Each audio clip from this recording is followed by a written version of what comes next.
Last క్లాస్లో మనము moments లెసన్లో భాగంగా డిఫరెంట్ జాయింట్స్ గురించి నేర్చుకున్నాము అండ్ బోన్స్ గురించి కూడా నేర్చుకున్నాం కదా. సో మన బాడీలో కూడా హార్డ్గా ఉంటాయని మనం చెప్పలేం. కొన్ని బోన్స్ని మనం బెండ్ కూడా చేయొచ్చు. అలాంటి బోన్ని మనం ఏమని పిలుస్తామంటే కార్టిలేజ్ అని పిలుస్తాం. ఫర్ ఎగ్జాంపుల్ మీరు మీ యొక్క చెవిని చూడండి. ఏదైనా బోనీ పార్ట్ అంటే గట్టిగా ఉన్న బోనీ పార్ట్ అయినా తెలుస్తుందా? మీ చెవిని మీరు వంచి చూస్తే ఉండదు, అవునా కాదా? అంతేకాకుండా మీ యొక్క ఇయర్ లోబ్ని దాని యొక్క పోర్షన్స్ని బాగా గమనించారనుకోండి, మీరు వాటిని ఎలా కావాలంటే అలాగా వంచవచ్చు, అవునా? చాలా సాఫ్ట్గా కూడా ఉంటుంది. ఇయర్ యొక్క అప్పర్ పార్ట్స్లో మీరు ఏం ఫీల్ అవుతారంటే లోబ్ ఏదైతే ఉందో అది ఉన్నంత సాఫ్ట్గా అయితే ఉండదు, అవునా? మరి అలా అని బోన్లకు గట్టిగా అయితే కూడా ఉండదు. దాన్ని మనము కార్టిలేజ్ అని పిలుస్తాం, ఓకేనా? పైన ఉంది చూసారా, upper part of year has cartilage అనమాట. కార్టిలేజ్ అనేది మన యొక్క బాడీ జాయింట్స్లో కూడా కనిపిస్తూ ఉంటుంది. నెక్స్ట్ మన యొక్క స్కెల్టన్లో చాలా రకాల బోన్స్ అనేవి మనం చెప్పుకున్నాము. జాయింట్స్ గురించి చెప్పుకున్నాం, కార్టిలేజ్ గురించి కూడా చెప్పుకున్నాం. అంతేకాకుండా మనం వాటిని ఫీల్ అవ్వచ్చు, వాటిని బెండ్ చేయొచ్చు, అలాగే కదల్చచ్చు కూడా. స్కెల్టన్ యొక్క డయాగ్రామ్ అనేది మీ యొక్క నోట్బుక్లో వేయడానికి అయితే ట్రై చేయండి. నెక్స్ట్ మన యొక్క బాడీలో బోన్స్ గురించి మనం తెలుసుకున్నాము అండ్ జాయింట్స్ అనేవి కూడా తెలుసుకున్నాం. అవి మనకి ఏ విధంగా కదలడానికి హెల్ప్ చేస్తున్నాయో కూడా తెలుసుకున్నాం, అవునా? మరి అలా బోన్స్ అనేవి కదలడానికి ఏది హెల్ప్ చేస్తుందో తెలుసుకుందాం. మీరు మీ చేతితో ఒక పిడికడిని చేయండి. ఫిస్ట్ అంటే తెలుసు కదా, పిడికడిలా బిగించండి. ఇప్పుడు మీ యొక్క ఆర్మ్ని ఎల్బో దగ్గర వంచి మీ యొక్క షోల్డర్ ఏదైతే ఉందో దాన్ని థంబ్తో అయితే టచ్ చేయండి. ఏమైనా అప్పర్ ఆర్మ్లో చేంజ్ మీరు గమనించి ఉంటారా? వేరే హ్యాండ్తో కూడా మీరు దాన్ని ముట్టుకొని చూడండి. ఇది ఈ విధంగా అనమాట. అలా చూసినప్పుడు మనకి ఏం తెలుస్తుంది? ఉబ్బెత్తుగా కనిపిస్తుంది, అవునా కదా? అప్పపాట్లో ఇప్పుడు ఇలా గట్టిగా బిగించి దగ్గర తీసుకొచ్చారనుకోండి, ఉబ్బెత్తుగా కనిపిస్తూ ఉంటుంది ఆ పోర్షన్ అనేది. దాన్ని మనం మజిల్ అని పిలుస్తాం. పిక్చర్లో మనకి రెడ్ కలర్లో చూపిస్తున్నారు కదా, అదే మన యొక్క మజిల్, ఓకేనా? మజిల్ అనేది కాంట్రాక్షన్ వల్ల ఉబ్బినట్టుగా కనిపిస్తూ ఉంటుంది అన్నమాట. అంటే మనం దగ్గరికి తీసుకొచ్చాం కదా, బిగించాం కదా, దానివల్ల టైట్ చేసాం, దాని యొక్క లెంత్ అనేది తగ్గించేసుకుంటుంది కాంట్రాక్ట్ అవ్వడం అంటే. నెక్స్ట్ ఇప్పుడు మీ యొక్క ఆర్మ్ని నార్మల్ పొజిషన్కి తీసుకొచ్చారనుకోండి, మజిల్ కనిపిస్తుందా మీకు అంటే కనిపించదు, అవునా? అంతేకాకుండా మీ కాలులో కూడా మీరు ఇటువంటి కాంట్రాక్షన్స్ని చూడొచ్చు, మీరు నడిచినప్పుడు అలాగే పరిగెట్టినప్పుడు కూడా. కాంట్రాక్షన్ అనేది జరిగినప్పుడు మజిల్ అనేది చిన్నగా అవుతుంది, అంటే పొట్టిగా అవుతుంది, ఇంకా స్టిఫ్, ఇంకా థిక్కర్గా ఉంటుంది అనమాట, ఓకేనా? అంతేకాకుండా ఇది బోన్స్ని కూడా పుల్ చేస్తుంది, ఓకేనా? లాగుతుంది. మజిల్స్ అనేవి ఎప్పుడు కూడా మనకి పేర్స్లో వర్క్ చేస్తాయి, అంటే జతలుగానే పనిచేస్తాయి. ఎప్పుడైతే మనకి మజిల్ అనేది కాంట్రాక్ట్ అయిందో బోన్ కూడా అదే డైరెక్షన్లో పుల్ చేయబడుతుంది, లాగబడుతుంది. ఇంకొక అదిర్ మజిల్ పెయిర్ ఏదైతే ఉందో అది రిలాక్స్ అవుతుంది అనమాట. ఇదేం చేస్తుందంటే బోన్ని ఆపోజిట్ డైరెక్షన్లో కదల్చడానికి హెల్ప్ చేస్తుంది. రిలాక్స్డ్ మజిల్ అనేది కాంట్రాక్ట్ అయ్యి బోన్ని దాని వైపుగా లాగడానికి ట్రై చేస్తుంది, ఓకేనా? ఫస్ట్ది రిలాక్స్ అయినప్పుడు. సో ఇలా ఆల్టర్నేట్గా పనిచేస్తూ ఉంటాయి. మజిల్ చేసే పని కేవలము లాగడం మాత్రమే, పుల్ ఒకటే చేస్తుంది, పుష్ అయితే చేయలేదన్నమాట. సో ఇక్కడ మనకి 2 మజిల్స్ అనేవి కలిసి ఒక బోన్ని మూవ్ చేయడానికి హెల్ప్ చేస్తాయి అన్నమాట. అర్థమవుతుంది? ఇప్పుడు మనం చేతులు కదల్చగలుగుతున్నాం, అవునా? బోన్స్ యొక్క హెల్ప్తో. మరి బోన్స్ని కదల్చడానికి హెల్ప్ చేసేది ఏంటంటే మజిల్స్ అనమాట. మజిల్స్ ఇంకా బోన్స్ అనేవి మూమెంట్కి చాలా అవసరం. అంతేకాకుండా మరి అవి జంతువులు ఎలా పనిచేస్తున్నాయి? అన్ని యానిమల్స్లో కూడా బోన్స్ ఉంటాయా? మరి ఎర్త్వామ్ కానీ లేదంటే నత్త, స్నేల్ తెలుసు కదా, వాటి తీసుకున్నారనుకోండి, అందులో మూమెంట్ ఎలా ఉంటుంది? ఆ విషయాన్ని మనం ఇప్పుడు తెలుసుకుందాం. గెయిట్ ఆఫ్ యానిమల్స్ గురించి చూద్దాం. సో ఇక్కడ మనకి కొన్ని రకాల యానిమల్స్ యొక్క ఎగ్జాంపుల్స్ ఇచ్చారనమాట. వాటి యొక్క గెయిట్ అంటే మూమెంట్ ఎలా ఉంటుందో చూద్దాం. ఫస్ట్ది వచ్చేసి ఎర్త్వామ్ అనమాట. దీనికోసం ఒక యాక్టివిటీ అయితే చేయాలి. మీరు మట్టిలో వానపాములు చూస్తారు కదా, ఒక వానపాముని జాగ్రత్తగా అబ్జర్వ్ చేయండి. చేసిన తర్వాత దాన్ని జాగ్రత్తగా పైకి ఎత్తండి, తీసుకొచ్చి ఒక బ్లాటింగ్ పేపర్ లేదా ఫిల్టర్ పేపర్ మీద పెట్టండి. పెట్టిన తర్వాత దాని యొక్క మూమెంట్స్ని మీరు చూడండి. తర్వాత దీన్ని తీసుకెళ్ళి ఒక స్మూత్గా ఉన్న గ్లాస్ ప్లేట్ కానీ లేకపోతే జారుతున్న సర్ఫేస్ మీద కానీ పెట్టండి. తర్వాత దాని యొక్క మూమెంట్ని మళ్ళీ అబ్జర్వ్ చేయండి. పేపర్ మీద దాని మూమెంట్ అనేది, అలాగే గ్లాస్ ప్లేట్ మీద పెట్టినప్పుడు దాని మూమెంట్ అనేది డిఫరెంట్గా ఉందా లేదా? 2 సర్ఫేసెస్లో కూడా ఎర్త్వామ్ అనేది దేనిపైన ఈజీగా కదలగలిగింది అంటే ఇక్కడ మనం చూద్దాము. ఎర్త్వామ్ యొక్క బాడీ అనేది చాలా రింగ్స్ లాంటి పార్ట్స్తో తయారు చేయబడింది అనమాట, ఆ చివరి నుంచి ఈ చివరి వరకు కూడా. అలాగే ఒక ఎర్త్వామ్లో అసలు మనకి బోన్స్ అనేవి ఉండవంట. దీంట్లో మనకి మజిల్స్ ఉంటాయి. ఈ మజిల్స్ ద్వారానే ఇవి దాని యొక్క బాడీని షార్ట్గా చేసుకోవడానికి హెల్ప్ అవుతుంది అనమాట. కదలికలో అంటే అది కదులుతున్నప్పుడు ఎర్త్వామ్ ఫస్ట్ ఏం చేస్తుందంటే దాని యొక్క ఫ్రంట్ బాడీ ఏదైతే ఉందో దాన్ని ఎక్స్టెండ్ చేసుకుంటుంది. తర్వాత వచ్చేసి రేరర్ పోర్షన్ ఏదైతే ఉందో దాన్ని గ్రౌండ్కి ఆనించి ఉంటుందన్నమాట. తర్వాత మళ్ళీ ఇది ఫ్రంట్ ఎండ్ని ఫిక్స్ చేసి రేరర్ ఎండ్ని రిలీజ్ చేస్తుంది అనమాట. తర్వాత ఇది దాని యొక్క బాడీని షార్ట్ చేసుకొని పుల్ చేస్తూ ఉంటుందన్నమాట. ఓకేనా? ఇలా చేయడం వల్ల మనకి ఏమవుతుంది, డిస్టెన్స్ అనేది స్మాల్ డిస్టెన్స్ అనేది మెల్లమెల్లగా ఫార్వర్డ్ అవుతూ ఉంది. ఇలా రిపీటెడ్గా చేయడం వల్ల మజిల్ ఎక్స్పాన్షన్స్ అనేవి జరిగి మనకి కాంట్రాక్షన్స్ అనేవి ఏర్పడి ఎర్త్వామ్ అనేది ఈజీగా సాయిల్లో అయితే కదులుతుంది అనమాట. అంతేకాకుండా దీని యొక్క బాడీ యొక్క స్లైమీగా అంటే జిగటగా ఉండే పదార్థాన్ని విడుదల చేస్తుంది అనమాట. ఇది కూడా దీనికి కదలడానికి ఎక్కువ హెల్ప్ చేస్తుంది. ఇదిగో ఇక్కడ మీరు పిక్చర్లో చూసారనుకోండి, ఫస్ట్ దాని యొక్క ఫ్రంట్ బాడీని షార్ట్ చేసి కదులుతుంది. నెక్స్ట్ దీని కింద ఉన్నదాన్ని నేలకు ఆనించింది. తర్వాత వచ్చేసి ఫ్రంట్ బాడీని నేలకు ఆనించి అనుకున్న బాడీని నార్మల్గా కదులుతుంది అనమాట. అర్థమైందా? మరి దీని యొక్క బాడీని గ్రౌండ్కి ఏ విధంగా ఫిక్స్ చేస్తుంది, దాని యొక్క పార్ట్స్ని, దాని యొక్క బాడీ కిందంట మనకి చాలా పెద్ద ఎత్తున టైనీ బ్రిస్టిల్స్ అంటే వెంట్రుకల్ లాంటి స్ట్రక్చర్స్ ఉంటాయి అనమాట. ఇవి బయటకు వస్తూ ఉంటాయి. ఈ బ్రిస్టిల్స్ ఏవైతే ఉన్నాయో దాని యొక్క మజిల్స్కి కనెక్ట్ చేయబడి ఉంటాయి. అప్పుడు ఈ బ్రిస్టిల్స్ ఏవైతే ఉన్నాయో గ్రౌండ్ మీద గ్రిప్ వచ్చేటట్టుగా ఎర్త్వామ్కి హెల్ప్ చేస్తాయి. సో అలా ఈజీగా అవి మూవ్ అవుతాయి అన్నమాట. ఎర్త్వామ్ అనేది ఏదైతే ఉందో యాక్చువల్గా ఏం చేస్తుంది, సాయిల్ని తింటుంది, మట్టిని తింటుంది. Its body then throws away the undigested part of the material that its eats. అలాగే దాని బాడీ అనేది ఏం చేస్తుంది, ఆ తిన్న మట్టిలో అరగని పదార్థాలు ఏవైతే ఉన్నాయో వాటిని బయటికి వదిలేస్తుంది అనమాట. ఇలా ఎర్త్వామ్ చేయడం వల్ల మనకు ఆ సాయిల్ ఇంకా ఎక్కువగా యూస్ఫుల్గా ఉంటుంది మొక్కలకి. నెక్స్ట్ స్నేయిల్ గురించి తెలుసుకుందాం. యాక్టివిటీ 6లో మీరు ఒక స్నేయిల్ని గార్డెన్లో అబ్జర్వ్ చేసి చూడండి. మీరు దాని యొక్క రౌండెడ్ స్ట్రక్చర్ ఏదైతే దాని యొక్క వీపు పైన ఉందో దాన్ని మీరు చూసారా ఎప్పుడైనా? దాన్ని మనం ఏమని పిలుస్తాము, షెల్ అని పిలుస్తాం. తెలుగులో గుళ్ళ అనేసి అంటాం, నత్తగుళ్ళ అనేసి పిలుస్తాం. తర్వాత యాక్చువల్గా ఆ షెల్ ఏంటంటే దాని యొక్క అవుటర్ స్కెలిటన్, అర్థమవుతుందా? నత్తకి అవుటర్ స్కెలిటన్ అనమాట. కానీ అది బోన్స్తో అయితే తయారు చేయబడి లేదు. షెల్ అనేది ఏదైతే ఉందో ఒక సింగిల్ యూనిట్ అనమాట.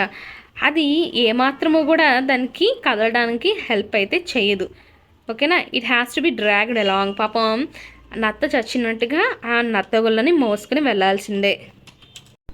మీరు ఇప్పుడు ఈ నత్తని తీసుకొచ్చి ఒక గ్లాస్ ప్లేట్ మీద పెట్టి దాన్ని చూడండి. అది కదులుతూ ఉన్నప్పుడు మెల్లగా గ్లాస్ ప్లేట్ని పైకి ఎత్తి చూసారనుకోండి, మీ తల మీద కొంచెం పెట్టి దాని యొక్క మూమెంట్స్ని మీరు క్లియర్గా గమనించవచ్చు అనమాట. ఒక థిక్ స్ట్రక్చర్ ఏదైతే ఉందో అలాగే స్నేల్ యొక్క హెడ్ ఏదైతే ఉందో రెండు కూడా బయటకు వస్తాయి ఆ ఓపెనింగ్ నుంచి. ఒక థిక్ స్ట్రక్చర్ ఇంకా హెడ్ అనేది షెల్లోంచి బయటకు వస్తాయి అనమాట. ఆ థిక్ స్ట్రక్చర్ ఏంటంటే దాని యొక్క ఫుడ్ పాదాలు అన్నమాట.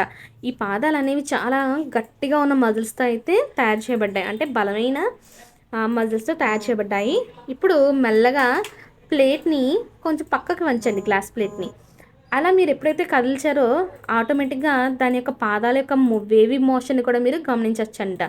Is the moment of a snail slow or fast as compare to an earthworm. ఎర్త్వామ్తో కంపేర్ చేసుకుంటే స్నేల్ అనేది ఎలా కదులుతుందంటారు? స్లోగా కదులుతుందా, స్పీడ్గా కదులుతుందా? స్లోగా అయితే ఉంటుంది. ఇప్పుడు కాక్రోచ్ గురించి చూద్దాం. కాక్రోచ్ని 5.20 ఇచ్చారు కదా, దాన్ని అబ్జర్వ్ చేయండి. కాక్రోచెస్ అనేవి నడుస్తాయి, అలాగే పాకుతాయి కూడా. అంతేకాకుండా అవి గాలిలో ఎగరగలవు కూడా. వీటికి మూడు జతల కాళ్ళు ఉన్నాయని మనం చెప్పచ్చు. ఇవే కాక్రోచ్కి నడవడానికి హెల్ప్ చేస్తున్నాయి. అంతేకాకుండా దీని బాడీ అనేది ఒక హార్డ్ అవుటర్ స్కెల్టన్తో అయితే కవర్ చేసి ఉంది. ఈ అవుటర్ స్కెల్టన్ ఏదైతే ఉందో ఇది చాలా ఎక్కువ నెంబర్ ఆఫ్ ప్లేట్స్తో జాయిన్ అయ్యి ఉందన్నమాట. ఇదే దీనికి ఏం చేస్తుంది, కదలడానికి హెల్ప్ చేస్తుందంట. ఇంకా 2 పేర్స్ రెక్కలు ఉంటాయి, తెలుసు కదా మనకి 2 జతలు రెక్కలు ఉంటాయి. దాని యొక్క బాడీకి తల వెనకాతల అతుక్కున ఉంటాయి. కాక్రోచెస్కి ఇంకా రకరకాల మజిల్స్ ఉంటాయన్నమాట, కాళ్ళ దగ్గర కదలడానికి. ఓకేనా? హెల్ప్ చేస్తూ ఉంటాయి. బాడీ మజిల్స్ ఏవైతే ఉన్నాయో ఇవి కాక్రోచ్ అనేది ఎగరడానికి హెల్ప్ చేస్తాయి. ఓకేనా? రెక్కలు ఉన్నాయి చూసారా, వాటిని కదిలించడానికి కూడా ఈ బాడీ మజిల్స్ హెల్ప్ చేస్తాయి అన్నమాట. నెక్స్ట్ బర్డ్స్ గురించి చూద్దాం. మనందరికీ తెలుసు పక్షులు అనేవి గాల్లో ఎగురుతూ ఉంటాయి, అంతేకాకుండా గ్రౌండ్ మీద కూడా నడుస్తాయి. కొన్ని పక్షులు చూసుకున్నాం అనుకోండి, డక్స్ బాతులు కానీ లేకపోతే హంసలు కానీ నీటిలో ఏం చేస్తాయి, ఈదుతూ ఉంటాయి. పక్షులు ఏవైతే ఉన్నాయో ఎందుకు ఎగురుతాయంటే వాటి యొక్క బాడీ అనేది ఎగరడానికి చాలా సూటబుల్గా ఉంటుందన్నమాట. వాటి యొక్క బోన్స్ అనేవి గుల్లగా ఉంటాయి, అంటే లోపల అంతేమీ ఉండదు అనమాట, సబ్స్టెన్స్ అనేది ప్రజెంట్ అయ్యి ఉండదు, అండ్ చాలా తేలిగ్గా కూడా ఉంటాయి. అంతేకాకుండా వాటి యొక్క హైండ్ లిమ్స్ ఇంకా ఏవైతే ఉన్నాయో అదే ఎదురున్న కాళ్ళు ఉంటాయి చూసారా, అవి నడవడానికి హెల్ప్ చేస్తాయి. ఇంకా కొమ్మల పైన నిలబడడానికి కూడా హెల్ప్ చేస్తాయి. దాని యొక్క 4 లిమ్స్ ఎదురు 2 కాళ్ళు ఉన్నాయి చూసారా, అవే మనకి తర్వాత ఏమైనాయి, రెక్కలుగా మనకి మోడిఫై అయితే అయినాయి. షోల్డర్ బోన్స్ అనేవి చాలా స్ట్రాంగ్గా ఉంటాయి అన్నమాట. ఇంకా బ్రెస్ట్ బోన్స్ ఏవైతే ఉన్నాయో అవి వచ్చేసి మనకి ఎగరడానికి హెల్ప్ చేస్తూ ఉంటాయి అన్నమాట. నెక్స్ట్ యాక్టివిటీ 8లో ఫిష్ గురించి చూద్దాము. ఒక పేపర్తో మీరు పడవ అయితే తయారు చేయండి, దాన్ని వాటర్లో పెట్టండి. పెట్టి మీరు దాన్ని కొంచెం తోసారనుకోండి, ఏమవుతుంది, కదులుతుందా కదులుదా, ఈజీగా కదులుతుంది. ఇప్పుడు అదే బోట్ని మీరు సైడ్ వేసి తోసారనుకోండి, అది కదులుతుందా కదలదా, కదలకపోవచ్చు. మరి ఇప్పుడు మీరు ఈ వాటర్ని వేరే సైడ్ నుంచి కూడా ట్రై చేయండి, ఇలా పక్క నుంచి అదా రకరకాలుగా ట్రై చేసినప్పుడు ఏ మూమెంట్లో ఉన్నప్పుడు మనకి ఆ పేపర్ బోట్ కదలడానికి ఎక్కువ స్కోప్ ఉంది. అంతేకాకుండా మీరు బోట్ యొక్క షేప్ చూస్తే కొంచెం చేపలా ఉంటుందా ఉండదా, అలాగే ఫిష్ తీసుకున్నాం అనుకోండి, అంటే చేప యొక్క తల ఇంకా తోక తీసుకుంటే అవి ఎలా ఉంటాయి, మిడిల్ పోర్షన్ కన్నా కూడా చిన్నగా ఉంటాయి, మిడిల్ పోర్షన్ అనేది పెద్దగా ఉంటుంది, అవునా కదా. ఇలాంటి బాడీ షేప్ని మనం ఏమని పిలుస్తామంటే స్ట్రీమ్ లైన్ అని పిలుస్తాం. ఇది ఒక ఇంపార్టెంట్ బిట్ మనకి. చేపలు ఏవైతే ఉన్నాయో వాటి యొక్క బాడీ షేప్ చూసారు, దాన్ని ఏమని పిలుస్తామంటే స్ట్రీమ్ లైన్ అంటాం. అంటే తల తోక అనేవి సన్నగా ఉంటాయి మిడిల్ పోర్షన్తో కంపేర్ చేసుకుంటే. ఈ షేప్ ఏదైతే ఉందో ఇలా ఉండడం వల్ల వాటర్ అనేది ప్రవహిస్తూ ఉంటుంది కదా, సో ఇవి కూడా ఈజీగా వాటర్లో అయితే కదలగలుగుతాయి అనమాట. అందుకని చేపలు ఈజీగా మనకి నీటిలో ఈత కొడతా ఉంటాయి. అలాగే చేపల యొక్క స్కెలిటన్ చూసుకుంటే వీటి చుట్టూ కూడా మనకి ఆ స్కెలిటన్ చుట్టూ మనకి చాలా బలమైన కండరాలు అయితే ఉన్నాయన్నమాట. స్విమ్మింగ్ చేసేటప్పుడు అంటే ఈత కొట్టేటప్పుడు మనకి మజిల్స్ ఏవైతే ఉన్నాయో అవి ఫ్రంట్ పార్ట్ ఏదైతే ఉందో చూసారా, బాడీ గర్లో ఫ్రంట్ పార్ట్ ఏదైతే ఉందో దాన్ని ఒక సైడ్కి, అలాగే టెయిల్ పార్ట్ ఏదైతే ఉందో అది ఆపోజిట్ సైడ్కి ఊగుతూ ఉంటుందన్నమాట. ఫిష్ అనేది ఏదైతే ఉందో ఒక కర్వ్ని ఫామ్ చేస్తుంది. ఫిగర్ 5.24లో చూపించినట్లుగా ఇదిగో చూసారా, ఇలా మనకి కర్వ్ని ఫామ్ చేసినప్పుడు అది మనకి ముందుకు వెళ్ళడానికి హెల్ప్ అవుతుంది అనమాట. This makes a jerk and pushes the body forward. ఇలా కర్వ్ చేయడం వల్ల మనకి బాడీకి జర్క్ వచ్చి ఎదరికైతే వెళ్తుంది. ఇలా జర్క్లు ఇచ్చుకునే కొద్దీ కూడా చేప అనేది ముందుకి, ఇలా మనకి ఫిన్స్ ఇంకా టెయిల్ ఏవైతే ఉన్నాయో అవి చేపల్లో కదలడానికైతే హెల్ప్ చేస్తున్నాయి. ఫిష్కి మనకి ఫిన్స్ ఉంటాయి, ఆ సైడ్ ఈ సైడ్ కూడా మనకి చేతుల్లో వేస్తాం కదా చిన్నప్పుడు బొమ్మల్లో, అవన్నమాట. ఇవి ముఖ్యంగా దేనికి హెల్ప్ చేస్తాయంటే వాటి యొక్క బాడీని బ్యాలెన్స్డ్గా ఉంచడానికి, ఇంకా అది కదులుతున్న డైరెక్షన్లో అదే ఈదడానికి హెల్ప్ చేస్తూ ఉంటాయి. మీరు ఎప్పుడైనా నోటీస్ చేశారా, అండర్ వాటర్ డ్రైవర్స్ కూడా ఏం చేస్తారంటే మనకి చేపల్లాగా వాళ్ళ యొక్క కాళ్ళకి ఫ్లిప్పర్స్ని వేసుకుంటారు, సో వాటర్లో ఈజీగా కదలడానికి హెల్ప్ అవుతుంది అనమాట. మరి ఇప్పుడు పాములు ఎలా కదులుతాయి చూద్దాం. మీరు ఎప్పుడైనా పాము పాకడం చూసారా చూడలేదా, అది తిన్నగా పాకుతుందా, వంకర ఇలా కర్వ్స్ తిరుగుకుంటూ వెళ్తుందా. స్నేక్స్కి చాలా పొడవైన బ్యాక్ బోన్ ఉంటుందన్నమాట. అలాగే వాటి యొక్క మజిల్స్ చూసుకుంటే మాత్రం చాలా పలుచటిగా ఉంటాయి, వాటి యొక్క కండరాలు పలుచగా ఉంటాయి. అలాగే ఇవి ఒకదాంతో ఒకటి కనెక్ట్ చేయబడి ఉంటుందన్నమాట. ఓకేనా, మజిల్స్ అనేవి బ్యాక్ బోన్కి ఇంటర్ కనెక్ట్ చేయబడి ఉంటుంది, ఇంకా స్కిన్కి రిబ్స్కి కూడా మజిల్స్ అనేవి కనెక్ట్ చేయబడి ఉంటాయి. స్నేక్ యొక్క బాడీ అనేది కరువుగా ఫామ్ అవుతుంది, అవునా, అంటే చుట్టబడతా ఉంటుంది. ప్రతి చుట్టూ కూడా మనకి ఏం చేస్తుందంటే అది అలా చుట్టుకున్నప్పుడు మనకి పాము ముందుకు వెళ్ళడానికి హెల్ప్ చేస్తుంది అనమాట. అంటే గ్రౌండ్ని గట్టిగా పుష్ చేసినప్పుడు అది లూప్ అనేది ఏర్పడి అది ముందుకు వెళ్తూ ఉంటుంది అనమాట. దాని యొక్క బాడీ అనేది చాలా లూప్స్ని ఏర్పరుస్తుందని మనకు తెలుసు. ప్రతి లూపు కూడా ఒక పుష్ని ఇస్తుంది, సో ఆటోమేటిక్గా పాము అనేది చాలా స్పీడ్గా ముందుకైతే వెళ్తుంది. పాము ఇప్పుడు కూడా స్ట్రైట్ లైన్లో అయితే వెళ్ళదు. నెక్స్ట్ మనము బోన్స్ ఇంకా మజిల్స్ గురించి తెలుసుకున్నాము, డిఫరెంట్ యానిమల్స్ యొక్క మూమెంట్స్ గురించి కూడా తెలుసుకున్నాం. పహేలీ బోజోకి చాలా క్వశ్చన్స్ ఉన్నాయన్నమాట. ఏంటంటే యానిమల్స్లో ఉన్న డిఫరెంట్ మూమెంట్స్ గురించి మీకు చాలా క్వశ్చన్స్ ఉంటాయి మీకు కూడా, అవునా కదా. మీ యొక్క మైండ్లో రకరకాల క్వశ్చన్స్కి ఇంకా మీకు ఆన్సర్స్ అయితే దొరకలేదు. మనకి పూర్వకాలంలో ఒక గ్రీక్ ఫిలాసఫర్ ఉన్నారు. ఆయన పేరు వచ్చేసి అరిస్టాటిల్. ఆయన ఒక పుస్తకాన్ని రాశారు. ఆ పుస్తకం పేరే గైట్ ఆఫ్ యానిమల్స్ అనమాట. ఇతను ఆ బుక్లో తన్ని క్వశ్చన్స్ అన్నీ తనకు తాను అడగడం జరిగిందనమాట. తను తానే అడిగారనమాట, ఏంటి ఎలా జంతువులు వెళ్తున్నాయి, ఎలా కదులుతున్నాయి అని చెప్పేసి. అలాగే యానిమల్స్కి బాడీ పార్ట్స్ ఏవైతే ఉన్నాయో అవి ఎందుకు అలా ఉన్నాయి, ఈ బాడీ పార్ట్స్ ఇలా ఉండడం వల్ల ఏం హెల్ప్ చేస్తున్నాయి, వాటి యొక్క మూమెంట్కి ఏవి తోడ్పడుతున్నాయి, ఓకేనా, సిమిలారిటీస్ ఏంటి, డిఫరెన్సెస్ ఏంటి యానిమల్స్ మధ్య అని రకరకాల క్వశ్చన్స్ అయితే ఆయన వేసుకోవడం జరిగింది. అంతేకాకుండా ఎన్ని బాడీ పార్ట్స్ అనేవి అవసరం అవుతాయి ఒక ప్లేస్ నుంచి ఇంకో ప్లేస్కి కదలడానికి. ఇప్పుడు మనుషులు చూసుకున్నామనుకోండి 2 కాళ్ళు ఉంటాయి. అలాగే ఆవుకు చూసుకుంటే 4 కాళ్ళు, గేదెలకు కూడా 4 కాళ్ళు ఉంటాయి. ఇంకొన్ని జంతువులకు చూసుకుంటే ఎక్కువ కాళ్ళే కనిపిస్తూ ఉంటాయి. అంతేకాకుండా కాళ్ళు అనేవి వంచడానికి ఎలా హెల్ప్ అవుతుంది, మన చేతులు ఎలా వంచగలుగుతున్నాము, ఇలా రకరకాల క్వశ్చన్స్ అనేవి వస్తూ ఉంటాయి. అవునా, మనం మ్యాక్సిమం ఇందులో కొన్ని ఆన్సర్స్ అయితే తెలుసుకోవడం అయితే జరిగింది. సో ఇంకా మిగిలిన ఆన్సర్స్ అయితే తెలుసుకోవడానికి కూడా మనం ట్రై అయితే చేయాలన్నమాట. నెక్స్ట్ యోగా గురించి చూద్దాం. Yoga for better health. Yoga అనేది వెలకట్టలేని ఒక బహుమతి లాంటిదంట.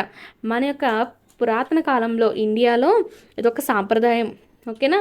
యునైటెడ్ నేషన్స్ వాళ్ళు ఎవరైతే ఉన్నారో వాళ్ళు ఏమని డిక్లేర్ చేశారంటే 21 జూన్ని ఇంటర్నేషనల్ డే ఆఫ్ యోగాగా డిక్లేర్ చేశారు. యోగా చేయడం వల్ల ఒక మనిషి హెల్తీగా ఉంటారు.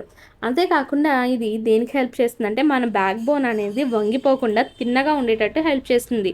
అలాగే మీరు కూర్చున్నప్పుడు స్ట్రైట్గా కూర్చోడానికి, అంతేకాకుండా వంగిపోకుండా ఉండడానికి హెల్ప్ చేస్తుంది అనమాట. యోగాలో రకరకాల పోస్చర్స్ ఉంటాయన్నమాట, ఓకేనా. ఈ పోస్చర్స్ ఏవైతే ఉన్నాయో మన యొక్క ఓన్ వెయిట్ని మనం లిఫ్ట్ చేయడానికి హెల్ప్ చేస్తాయి. ఇంకా మనకు బోన్స్ అనేవి గట్టిపడతాయి. ఇంకా మనము ఓస్టియోపోరోసిస్ నుంచి మనం బయటపడడానికి హెల్ప్ అవుతుంది. ఓస్టియోపోరోసిస్ అంటే ఇది బోన్స్కి సంబంధించిన ఒక రకమైన వ్యాధిగా మనం చెప్పచ్చు. అంతేకాకుండా మనకి ఎప్పుడైనా జాయింట్ పెయిన్స్ ఉన్నా వాటి నుంచి మనకి రిలీఫ్ అయితే వస్తుంది యోగా చేయడం ద్వారా. ముఖ్యంగా పెద్దవాళ్ళలో రిలీఫ్ని అయితే పొందుతారు. వాళ్ళు చాలా నొప్పుల నుంచి ఇబ్బంది పడుతూ ఉంటారు కదా, వాటి నుంచి రిలీఫ్ అయితే వస్తుంది. ఇంకా మన యొక్క మజిల్స్ని కూడా చక్కగా ట్యూన్ చేస్తుంది అండ్ ఎప్పటికప్పుడు మనం యాక్టివ్గా ఉండేలా హెల్ప్ చేస్తుంది. ఎప్పటికప్పుడు మనము యాక్టివ్గా ఉండడానికి హెల్ప్ చేస్తుంది అనమాట. ఇంకా మన యొక్క హార్ట్ని హెల్తీగా ఉంచుతుంది అండ్ ఇంకా హార్ట్ బాగా పనిచేయడానికి కూడా యోగా ఉపయోగపడుతుంది. కొన్ని యోగా పోస్చర్స్ ఏవైతే ఉన్నాయో కేవలం ట్రైన్డ్ పర్సన్స్ యొక్క సూపర్విజన్లో మాత్రమే చేయాలి, మనకు మనం చేయకూడదు అనమాట. సో ఓకేనా, మన అందరికీ లెసన్ అయితే అర్థమైందని అనుకుంటున్నాను. నెక్స్ట్ ఇంకో వీడియోతో మీ ముందు ఉంటాను. తెలుసు కదా ఏం చేయాలో, సబ్స్క్రైబ్ చేసుకోవడం అసలు మర్చిపోవద్దు.